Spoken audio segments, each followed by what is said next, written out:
State a number is sa'yo. Tutulo na si Pum. Isip ko siya.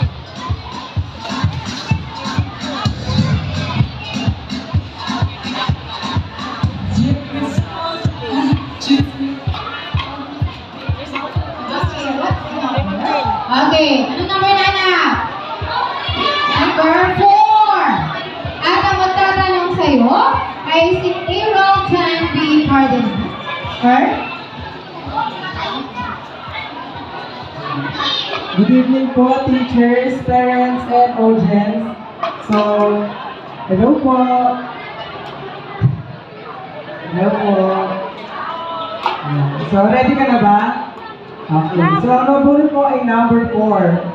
So, ang question ay, ano ang iyong sasabihin kung ikaw ay may kamag-aral na nagkakalat?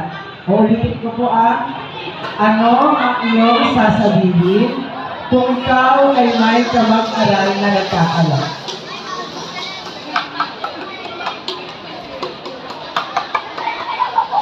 Okay na? Naintindihan ang tanong? Opo. Okay.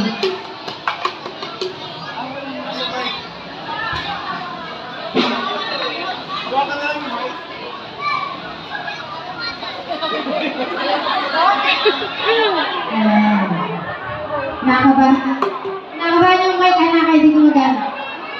Sasabihin ko po sa kanya na huwag na siya magkalat. At kapag may kalat po, pumutik ko din po.